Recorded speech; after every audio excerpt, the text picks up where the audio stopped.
जय श्री राम दोस्तों, हर हर महादेव। हम मंजू मिश्रा अपने यूट्यूब चैनल पे आप सबका स्वागत करते। आशा करती कि आप सब बहुत अच्छा होंगे, स्वस्थ होंगे, मस्त होंगे। तो आज आप सबका एक बहुत प्यारी हंसी मजाक के लाचारी गीत सुनावे जाते हैं। आप सब ये गीत का लास्ट तक जरूर सुनिए और एक प्यारा सा कमेंट करके जरूर बताइए गीत कैसे लगा।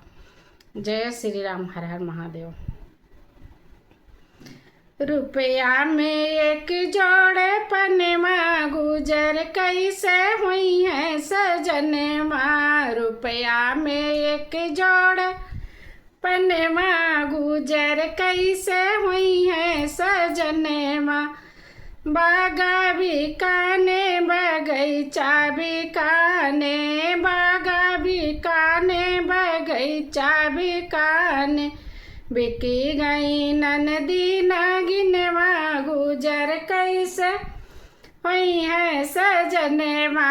बिकी गई ननदी नागिनवा गुजर कैसे हुई है सजनवा।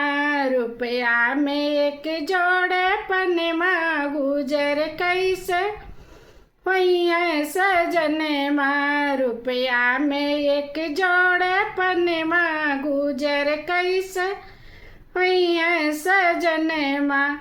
ताला भी काने नारा भी काने, ताला भी काने नारा भी काने। बिके गई ननदी नागिनवा गुजर कैसे हुई है सजनमा।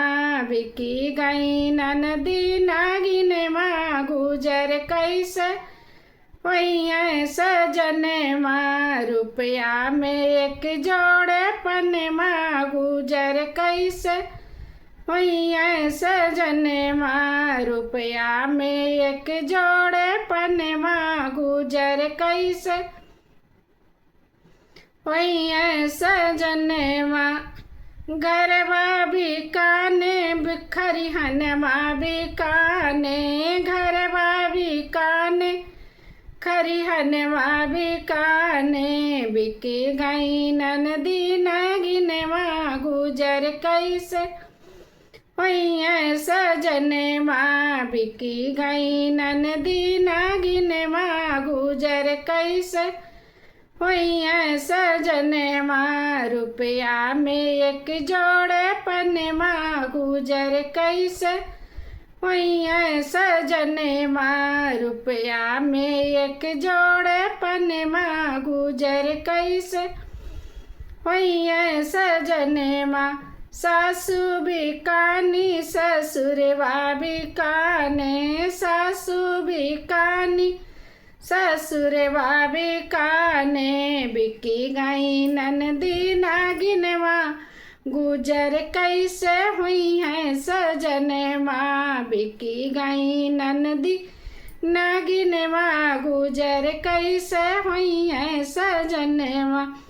रुपया में एक जोड़े पनवा गुजर कैसे हुई है सजनवा। रुपया में एक जोड़े पनवा गुजर कैसे हुई है सजनवा।